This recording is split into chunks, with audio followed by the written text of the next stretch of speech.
दोपहर का वक़्त था, गर्मी के दिन थे और मेरी सास अपने कमरे में गहरी नींद सोई पड़ी थी और यही वो मौका था कि जब मैं इस राज से पर्दा उठा सकती थी, जो राज मुझे किसी भी लम्हे सुकून से नहीं लेने दे रहा था। मैं जानना चाहती थी कि वो कौन-सी बात थी जिसकी वजह से मेरी सास हर वक़्त बेसुकून सी नज़र आने लगती। उनके चेहरे पर छाई घबराहट मुझे कुछ गैर मामूली सी महसूस होती थी और इसीलिए मैंने मौके का फ़ायदा उठाया और दबे पैर अपनी सास के कमरे में दाखिल हो गई।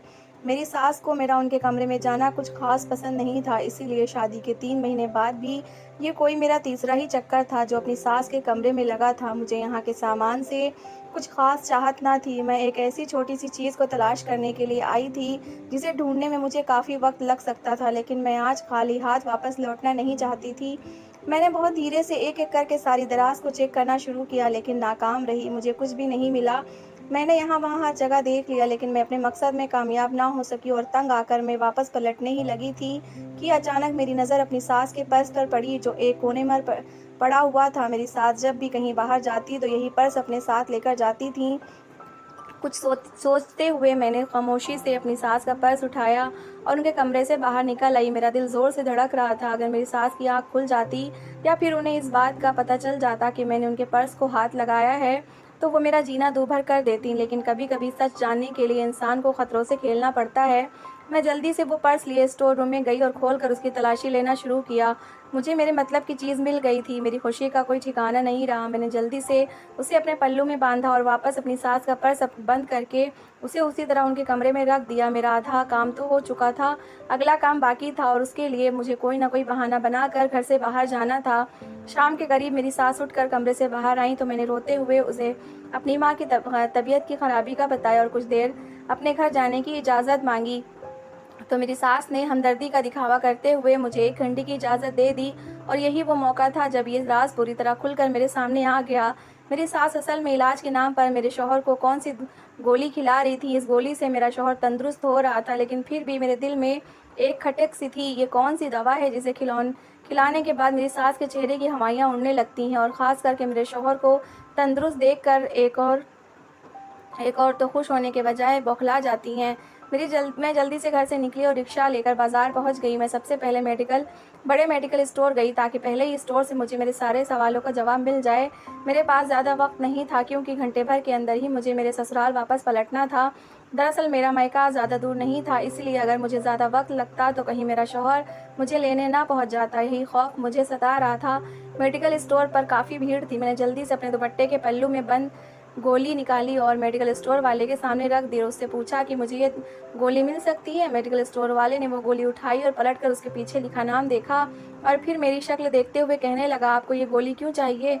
मैंने उसे बताया कि ये गोली मेरे शौहर की है, उन्हीं के लिए आई हूँ, आप मुझे इसका पूरा पता दे दें। मेडिकल स्टोर वाले ने अजीब नज़रों से मुझे सर से पैर तक घूर कर देखा और फिर मेरा हाथ पकड़कर अचानक ही एक ऐसा हंगामा खड़ा कर दिया और अपने साथ वाले लड़के को बुलाकर कहने लगा कि जाओ मालिक को बुलाकर लेकर आओ। उसकी बात सुनकर मैं घबरा गई और कहा कि कैसी बातें कर रहे हो? मैं दवा लेने आई हूँ और तुम मुझे दवा देने के बजाय मुसीबत खड़ी कर रहे हो। तो वो मुझे घूर कर देखते हुए कहने लगा, जो दवा तुम अपने शौहर के लिए लेने आई हो वो तो। और उसकी पूरी बात सुनकर मेरे कदमों तले से ज़मीन सरक गई और मुझे अपने कानों पर यकीन ना आया। मेरा नाम ज़रीन है, मेरा ताल्लुक एक गरीब घराने से था, लेकिन मेरी किस्मत ने मुझे एक अमीर ख़ानदान से जोड़ दिया और मेरी शादी एक कारोबारी आदमी से हो गई। लेकिन मेरी शादी को 15 दिन ही गुजरे थे और मुझे अपने शौहर की हालत का अच्छी तरह अंदाज़ा हो गया था। मुझे समझ नहीं आ रहा था कि मेरे शौहर के घरवालों ने क्या सोचकर मेरी और इनकी शादी करवा दी, क्योंकि मेरे शौहर को तो अजीब सी बीमारी थी जिसकी वजह से मुझे भी परेशानी का सामना करना पड़ रहा था। शादी की पहली रात ही मुझे अपने शौहर की सेहत का अच्छी तरह अंदाज़ा हो गया था।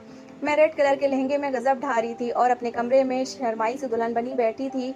मुझे यकीन था कि मेरा शौहर पहली नज़र में मुझ पर अपना दिल हार बैठेगा, अपनी मोहब्बत से मेरे नामुकम्मल वजूद को मुकम्मल कर देगा, लेकिन ऐसा कुछ भी नहीं हो सका। सुबहान मेरे पास आकर बैठे, मुझसे चंद मोहब्बत भरे जुमले कहे और फिर अपनी उंगलियों को तोड़ने लगे और बोले, तुम अपने कपड़े बदल कर आराम से सो जाओ, मेरे जिस्म में बहुत दर्द है और मैं भी आराम करना चाहता हूँ। ये सुनकर मेरे जज्बात को ऐसी ठेस पहुँची कि मैं बता नहीं सकती। हर लड़की की तरह मेरी भी शादी की रात को लेकर बहुत अरमान थे। विदाई के वक्त मेरी शादीशुदा सहेलियों ने मेरे कान में ऐसी बहुत सी बातें कही थीं, जिन्हें सुनकर मेरे दिल में जज्बात के तूफान उठने लगे थे। और अब जब मिलन का वो खूबसूरत लम्हा आ ही गया था तो मेरे शौहर ने जिस्म दर्द की बात कहकर सब कुछ किरकिरा कर दिया था। मेरे शौहर बिस्तर से उठकर खड़े हुए तो मुझे महसूस हुआ जैसे उन्हें चलने में भी काफ़ी दिक्कत हो रही है। अपनी कमर पर हाथ रखे वो बहुत धीरे से कदम उठाते हुए वॉशरूम में चले गए और फिर काफ़ी देर बाद अपने कपड़े बदल कर बिस्तर पर आए तो उनके चेहरे पर साफ थकन के आसार मौजूद थे, जैसे वो किसी खेत में हल हल चलाकर आए हों। वो बिस्तर पर लेटते ही सो गए और मैंने खुद से और बेचैनी के आलम में अपने जिस्म से वो सारा ज़ेवर नोच डाला जो कुछ घंटे पहले बड़े मान से मैंने अपने वजूद पर सजाया था। मैंने अपना घेरदार लहंगा समेटा और बिस्तर से उठकर वॉशरूम की तरफ बढ़ गई। कपड़े बदल कर मैं कमरे में पहुंची तो मेरे शौहर के खर्राटे सारे कमरे में गूंज रहे थे। उनके खर्राटे की आवाज़ मेरे दिल में उठने वाले जज्बात के शोर को दबा नहीं सकी थी। मैं सोच रही थी कि पता नहीं मेरे शौहर को ऐसा क्या हुआ है कि उन्हें आज की रात का ज़रा भी ख्याल नहीं रहा। वाकई शायद उन्हें बहुत ज़्यादा दर्द तकलीफ़ है। मैं अपने आप को उन्हीं सोचों से तसल्ली दे रही थी और ख़ुद भी करवटें बदलते-बदलते थोड़ी देर में सो गई। सुबह जब मेरी आँख खुली तो सुभान कमरे में न थे। मैं जल्दी से उठी और तैयार होकर कमरे से निकली तो मेरी सास ने मुझे अजीब नज़रों से देखा था, जैसे कुछ जाँचने की कोशिश कर रही हों। और फिर उन्होंने मुझसे एक ऐसा सवाल पूछ लिया जिसे सुनकर मैं शर्म से पानी-पानी हो गई। शादी के अगले दिन ही कौन-सी सास अपनी बहू से क्या ऐसे सवाल कर सकती हैं? मैंने घबरा कर नज़रें झुका लीं और बहुत झिझकते हुए उनके सवाल का जवाब दिया। मेरा जवाब पाकर मेरी सास ने सर से पैर तक मेरा जायज़ा लिया और कहने लगी, तुम्हारे शौहर की तबीयत ठीक नहीं है, तुमने उसका ख्याल रखना चाहिए। अच्छा हुआ कि तुम दोनों के बीच में कोई ताल्लुक नहीं बना, क्योंकि फ़िलहाल उसे आराम की ज़रूरत है। पता नहीं किसकी काली नज़र मेरे बेटे को खा गई है।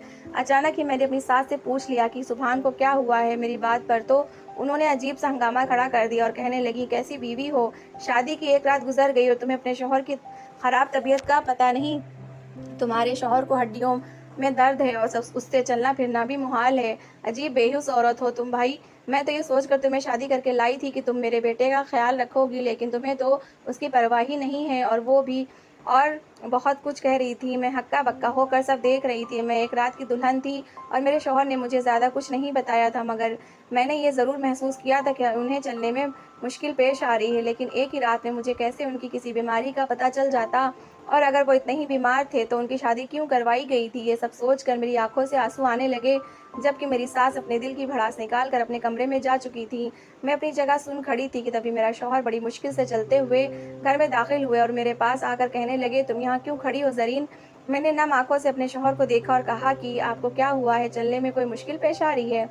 मेरे शौहर ने एक ठंडी सी आह भरी। वो कहने लगे, पता नहीं मुझे क्या हो गया है, मेरे सारे जिस्म की हड्डियों में तकलीफ रहती है और चलना भी मुश्किल हो गया है। कई डॉक्टर्स को दिखाया, लेकिन ये दर्द है कि जाता ही नहीं।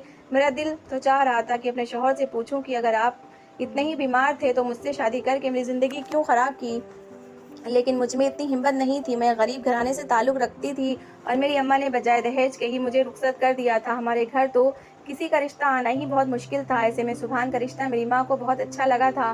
देखने में सुभान बहुत अच्छे खासे स्मार्ट थे और उनकी माँ में उनकी किसी बीमारी का कोई जिक्र नहीं किया था। ना ही शादी के वक्त में ऐसी कोई बीमारी का एहसास हुआ था। रिश्ता होते ही महीने भर में सुभान और मेरी सादगी से शादी हो गई। लेकिन मुझे क्या खबर थी कि इस जल्दबाजी के पीछे क्या वजह छिपी हुई थी। ये बात मुझे अभी समझ आई थी कि सुभान की बीमारी की वजह से उनकी माँ ने इतनी जल्दी का जोर डाला था और ख़ुद को बहुत नेक और शरीफ साबित करते हुए बग़ैर दहेज के मुझे रुखसत करवा कर ले आई थी। सारे जहाँ में उनकी वाह-वाह थी, लेकिन उनकी इस चालाकी की वजह से मेरे सारे अरमान मिट्टी में मिल रहे थे। फिर क्या हर गुज़रते दिन के साथ मुझे एहसास हुआ कि सुभान की बीमारी हरगिज़ भी मामूली नहीं है, बल्कि वो तो ज़्यादा देर खड़े भी नहीं रह सकते। उनकी बीमारी ने उन्हें कामकाज के काबिल भी नहीं छोड़ा। उनका छोटा भाई पूरा कारोबार संभाल रहा था, वही घर का साहिबान था। सुभान तो सारा वक्त बिस्तर पर पड़े रहते या फिर थोड़ा बहुत गेट से अंदर बाहर हो जाते, और इतने में ही उनकी सांस बुरी तरह फूलने लगती। वो फिर थकन से चूर नजर आते। अपनी जिस्मानी कमजोरी, हड्डियों की तकलीफ की वजह से अब तक वो मुझसे भी कोई ताल्लुक कायम ना कर सके थे, और यही बात मुझे अंदर ही अंदर खा रही थी। मैं 19 साल की थी और अपने शौहर के साथ मोहब्बत की ख्वाहिश मेरे अंदर हर गुजरते दिन के साथ परवान चढ़ती जा रही थी, लेकिन मेरे हालात पर कोई जोर नहीं था। ऊपर से मेरी सास का बर्ताव इस कदर एहसान जताने वाला था जैसे मुझे अपने घर की बहू बनाकर उन्होंने मुझ पर बहुत बड़ा एहसान किया हो। उस पर से उनकी निगाहें मुझ पर ही रहती थीं, जो जिस बेबाक अंदाज में मेरे और सुभान के ज़ाती ताल्लुक़ के हवाले से सवाल जवाब किया करती थीं, मैं शर्म से ज़मीन में गिर जाती। वैसे ही शादी को महीना गुजर गया। मैंने अपनी माँ से सुभान के हवाले से बात करना चाहिए, लेकिन अम्मा ने यह कहकर मुझे खामोश करवा दिया कि उसका इलाज हो रहा है ना, वो ठीक हो जाएगा। अम्मा ने मुझे सख्ती से कह दिया था कि अपनी भाभी के सामने किसी की कोई बात ना करना। वो एक की दो करके सारे मोहल्लों को बताएगी। ऐसा ना हो कि उसकी वजह से तेरा बसा वसाया घर उजड़ जाए। बस सूरे रहमान पढ़कर पानी पर फूंक कर अपने शौहर को पिला दिया कर, क्योंकि अल्लाह ही सबसे बेहतर करने वाला है। अम्मा की बातों ने मुझे और भी ज़्यादा परेशान कर दिया। वो किस घर की बात कर रही थी? मेरा घर तो अभी तक बस ही नहीं सका था। मैं तो जब से शादी होकर गई थी अपने शौहर की खिदमतें ही कर रही थी। मुझे तो कोई उम्मीद की किरण भी दिखाई नहीं दे रही थी। मेरा शौहर तो कामकाज के काबिल भी नहीं था। वो मेरा बोझ क्या उठाता। ऊपर से सास का रवैया भी मेरे दिल दहलाने के लिए काफ़ी था। फिर भी मैंने सूरह रहमान का पानी अपने शौहर को पिलाना शुरू कर दिया था, क्योंकि मुझे अब सिर्फ खुदा की ज़ात से ही उम्मीद थी। और फिर एक अजीब सी बात हुई। एक रात में खाने के वक्त मेरी सास मेरे कमरे में चली आई। इससे पहले वो आज तक कभी भी नहीं आई थी। सुबहान और मैं कमरे में खाना खाते थे। उनकी इतनी भी हिम्मत नहीं थी कि वो डाइनिंग टेबल पर ज़्यादा देर बैठकर खाना खा सकते। हम दोनों बैठे रात का खाना ही खा रहे थे जब मेरी सास कमरे में आई और हमारे साथ ही बैठ गई और बहुत मोहब्बत से बातें करने लगी। मैंने उनकी इतनी मोहब्बत से बात करते हुए नहीं देखा था, इसलिए मैं कुछ परेशान हो गई। खाने के फ़ौरन बाद ही उन्होंने एक गोली निकाल कर सुभान को दी और कहने लगी कि इसे खा लो, इससे तुम्हारी तबीयत बेहतर हो जाएगी। मैंने किसी डॉक्टर से कहकर ख़ास ये दवा तुम्हारे लिए मंगवाई है। सुभान ने मोहब्बत भरी नज़रों से अपनी माँ को देखा और बिना कोई सवाल किए वो गोली खामोशी से खा ली। मैंने दिल ही दिल में दुआ की ये गोली सुभान की तबीयत पर कुछ असर कर जाए, वो ठीक होते तो हमारा रिश्ता भी खुद ही संवर जाता। मैं भी यही चाहती थी कि दूसरे मर्दों की तरह मेरा शौहर भी कामकाज के काबिल हो और उसे ज़िंदगी गुजारने के लिए किसी सहारे की ज़रूरत ना पड़े। मेरे पास वापस पलटने का तो कोई रास्ता नहीं था। मुझे सारी ज़िंदगी अब सुभान के साथ ही गुजारनी थी। मेरी सास सुभान को गोली खिलाकर कमरे से निकल गई तो मैं भी उनके पीछे पीछे बाहर आई और उन्हें आवाज़ देकर पूछा कि अम्मा, आपने ये गोली कौन से डॉक्टर से लिखवाई है और इसको कब तक खाना है? डॉक्टर साहब ने कोई परहेज़ वगैरह भी बताया है? मेरा देवर भी वहीं मौजूद था। वो भी फ़ौरन चला आया और कहने लगा, अम्मा क्या भाई का फिर से इलाज करवा रही हैं? हम दोनों के सवालों पर मेरी सास के चेहरे का रंग अचानक ही उड़ गया था। वो घबरा गई और कहने लगी, नहीं कुछ ख़ास नहीं, बस मेरी दोस्त ने किसी दूर दराज के डॉक्टर का बताया था तो मैंने उससे ही कहकर दवा लिखवा ली है। जहाँ इतने डॉक्टर से इलाज करवा दिया है वहाँ एक और को भी आजमा कर देख लेते हैं। ये कहकर वो तो अपने कमरे में चली गई, लेकिन मुझे उनके चेहरे की घबराहट ने अजीब सी उलझन में डाल दिया था। अगर उन्होंने किसी डॉक्टर से दवा लिखवा ही ली थी तो इसमें इतना घबराने या छुपाने की क्या बात थी? अपनी माँ के जाते ही मेरे देवर ने कंधे उचका दिए और कहने लगा, अम्मा भी पता नहीं कौन कौन से इलाज में पड़ी रहती हैं। मैं तो कहता हूँ कि भाई को इलाज की नहीं बल्कि किसी आमिल की ज़रूरत है। वैसे भी बचपन से भाई को कामकाज करने का कोई ज़्यादा शौक नहीं था। छोटी से छोटी बीमारी को हवा बना लेते हैं और मुझे तो लगता है कि अभी भी काम के बचने के लिए वो सारा ड्रामा करते हैं। अपने देवर की बात मुझ पर क्या गुजरी थी, मुझे उसकी बात से बहुत दुख पहुंचा था। वो अपने भाई के बारे में इस तरह की बात कैसे कह सकता है, लेकिन कोई तो वजह होगी जो वैसी बात कर रहा था। बहुत सी फिक्रों ने मुझे घेर लिया था। शादी के बाद की कोई खुशी मुझे नसीब ना हो सकी थी। जब से मैं उस घर में आई थी हर वक्त अपनी सोचों में ही उलझी रहती। उस दिन के बाद से मेरी सास ने हर रात के खाने के बाद मेरे शौहर को गोली खिलाना शुरू कर दी। मैंने कई दफ़ा उनसे कहा वो गोली का पत्ता मुझे दे दें, लेकिन वो साफ मना कर देती और कहती कि मैं खुद अपने बेटे को गोली खिलाऊंगी। तुम क्या मुझे मेरे बेटे से दूर करना चाहती हो? तो उनकी ऐसी कड़वी बातों पर मैं मजबूर होकर खामोश हो जाती, जबकि मैं तो यही चाहती थी कि मैं अपने शौहर के इलाज से बाखबर रहूं और कभी मेरी सास भूल जाए तो खुद वक्त पर उन्हें दवा दे दूं। लेकिन ना ही कभी मेरी सास भूली थी और ना ही कभी उन्होंने वो पत्ता मेरे हाथ में दिया था। और फिर हैरत की बात ये हुई कि कुछ ही दिनों में मेरे शौहर की सेहत पर फ़र्क पड़ना शुरू हो गया। उनकी हड्डियों का दर्द भी बहुत हद तक कम हो गया। वो पहले से काफ़ी तंदुरुस्त नज़र आने लगे थे। लेकिन पता नहीं क्या बात थी कि जैसे जैसे मेरे शौहर ठीक हो रहे थे उनकी माँ के चेहरे का रंग उड़ता ही चला जा रहा था। हर वक्त यहाँ से वहाँ घबराई घबराई सी फिरती। ऐसा लगता था कि जैसे उन्हें कोई बेचैनी हो या फिर कोई परेशानी, जबकि मेरे लिए तो बहुत ही खुशी की बात थी। ये हर गुजरते दिन के साथ मुझे महसूस होने लगा जैसे मेरी सास कुछ नाखुश थी हों। जब भी मेरे शौहर को अपने पैरों पर ठीक तरह से चलते फिरते देखती तो उनके चेहरे पर अजीब सी नागवारी के निशान होते। और फिर एक दिन मेरे शौहर ने अपने छोटे भाई से कहा कि वो आज ऑफिस जाना चाहते हैं। ये सुनकर ना सिर्फ उनका छोटा भाई हैरान हुआ बल्कि मेरी सास के चेहरे का रंग भी बदल गया और वो कहने लगी कि सुभान इतनी भी जल्दी क्या है, कुछ दिन और आराम कर लो। मगर उस दिन मेरे शौहर ज़बरदस्ती ऑफिस चले गए और आधे दिन बाद लौट कर आए, लेकिन उनके चेहरे पर फिर भी थकन के आसार नहीं थे। वो बिल्कुल हट्टे कट्टे और फ्रेश नज़र आ रहे थे। अपने शौहर को काम पर जाता देखकर मैं खुशी से पागल हो रही थी। मुझे यकीन हो चला था अब हमारा ताल्लुक भी बेहतर हो जाएगा। लेकिन मेरी सास थी कि जले पैर की बिल्ली की तरह यहाँ से वहाँ चक्कर काट रही थी और उसी बात ने मेरे दिल में हलचल पैदा कर दी थी। मैं जानना चाहती थी कि मेरी सास क्यों मेरे शौहर की सेहत से खुश नहीं हो पा रही हैं, जबकि वो खुद इतनी मोहब्बत से उन्हें अपने हाथों से दवा खिला रही होती। उनकी बढ़ती हुई बेचैनी ने मुझे हद से ज़्यादा जासूस बना दिया था और फिर अपनी इस बेचैनी को ख़त्म करने के लिए मैंने फ़ैसला किया कि मैं जानकर रहूँगी कि मेरी सास मेरे शौहर को कौन-सी दवा दे रही हैं और क्यों इस कदर परेशान नज़र आने लगी हैं। और फिर एक दिन मौका देखकर मैंने उनके कमरे से वो गोली हासिल कर ही ली, जो वो रोज़ाना मेरे शौहर को रात के खाने के साथ खिलाया करती थीं। मुझे लगा था कि वो दवा लेकर मेडिकल स्टोर जाऊँगी तो मुझे इस दवा के बारे में पता चल जाएगा और मैं और दवा खरीद कर भी ले आऊँगी। लेकिन मुझे क्या मालूम था कि वहाँ जाकर मुझ पर आसमान टूट पड़ेगा। जैसे ही मेडिकल स्टोर वाले को दवा दिखाई तो उसने मेरा हाथ पकड़ लिया और खूब शोर मचाया। जब मैंने रोते हुए उससे कहा कि मुझे नहीं मालूम ये किस चीज़ की दवा है, बस मुझे इतना पता है कि मेरा शौहर ये दवा खाकर तंदुरुस्त हो रहा है। तो उसने पहले तो हैरत और गुस्से से मुझे देखा और फिर बताया कि वो दवा किस चीज़ की है और ये सुनकर मेरे कदमों तले से ज़मीन निकल गई। वो दवा किसी लेबोरेटरी में तैयार की गई दवा थी, जो जानवरों पर एक्सपेरिमेंट के लिए तैयार की गई थी। अगर वो दवा इंसान इस्तेमाल कर ले तो उसे हड्डियों का कैंसर हो जाता है और ये दवा किसी भी किस्म का फ़ायदा इंसानों को नहीं पहुंचा सकती। वो दुकान वाला जानना चाहता था कि मुझे ये दवा कहाँ मिली, क्योंकि यह दवा मेडिकल स्टोर पर तो हरगिज़ भी आसानी से नहीं मिल सकती। इस दवा का स्टॉक उस लेबोरेटरी में ही था। उस दुकान वाले को भी ये बात इसलिए मालूम थी क्योंकि वो खुद कुछ अरसा पहले उसी लेबोरेटरी में काम कर रहा था। मैंने उसे रोते हुए बताया कि ये दवा मेरी सास के पास है और वही मेरे शौहर को खिलाती हैं। अलबत्ता मुझे इतना ज़रूर मालूम है कि मेरे मौसा ससुर किसी लेबोरेटरी में काम किया करते थे। मेरी सास ने उन्हीं के ज़रिए ये दवा मंगवाई होगी। दुकान वाले को मेरी बात पर यकीन आ गया तो उसने मुझे बताया कि अपने शौहर को ये दवा हरगिज़ भी ना खाने देना और फिर मुझे छोड़ दिया। मैं परेशानी से घर लौट आई। मुझे समझ नहीं आ रहा था, अगर मेरा शौहर पाबंदी से ये दवा खा रहा था तो फिर वो कैंसर का मरीज़ बनने के बजाय सेहतमंद कैसे हो रहा था। मैं घर लौटी तो मेरा शौहर और सास दोनों साथ बैठे थे। मुझे देखते ही मेरा शौहर खुशी से मुस्कुराया और कहने लगा, मैं तुम्हें ही लेने आने वाला था। अपने शौहर को देखते ही मैं रोने लगी और उन्हें इस दवा की सारी सच्चाई बता दी। पहले तो मेरे शौहर को बिल्कुल भी यकीन नहीं आया, लेकिन जब उनकी नज़र मेरी सास के चेहरे पर तरफ पड़ी तो उन्हें मेरी बात पर यकीन आने लगा। और जब मेरे शौहर ने सख्ती से अपनी माँ से पूछा तो उन्होंने खुद इस बात का एतराफ़ किया कि वो अपने बेटे को हड्डियों के कैंसर का मरीज़ बनाना चाहती थी, क्योंकि सुभान उनके सौतेले बेटे हैं। पहले वो ये दवा किसी न किसी तरह दूध में मिलाकर उनको पिला दिया करती थी, लेकिन जब से मैं शादी होकर आई थी तब से सुभान को दूध गर्म करके मैं खुद दिया करती थी। इसलिए मेरी सास को मजबूरन हमदर्द बनकर ये गोली खिलानी पड़ी। उन्होंने ये गोली अपनी बहन के शौहर से लेबोरेटरी से मंगवाई थी और वो जानती थी कि उससे सुभान की जान को खतरा होगा। वो सुभान से जान छुड़ाना चाहती थी ताकि सारा कारोबार उनके छोटे बेटे को मिल जाए। और मेरी और सुभान की शादी उन्होंने इसलिए करवाई थी ताकि वो दुनिया की नज़रों में बेकसूर साबित हों। लेकिन पता नहीं क्या बात है, कुछ अरसे से इस दवा का असर ख़त्म हो गया था और यहाँ उनकी सेहत भी बेहतर हो गई थी। और यही वजह थी कि वो हर गुजरते दिन के साथ परेशान रहने लग गई थी। उन्हें ये भी बात समझ नहीं आ रही थी कि सुभान की बेहतर सेहत के पीछे क्या वजह है। अपनी माँ का सच सुनकर सुभान भी हैरान रह गए और उन्हें यकीन नहीं आया था कि अपनी माँ, जिस माँ को वो बहुत से ज़्यादा मोहब्बत करते थे, वो उनकी जान लेने की कोशिश कर रही थी।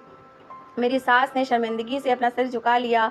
वो कहने लगी कि मैंने सब कुछ दौलत की हवस में किया, लेकिन मैं अपने इरादों में कामयाब ना हो सकी और पता नहीं ऐसी क्या बात है कि मैं पिछले कुछ दिनों से बहुत बेचैन रहने लगी हूँ।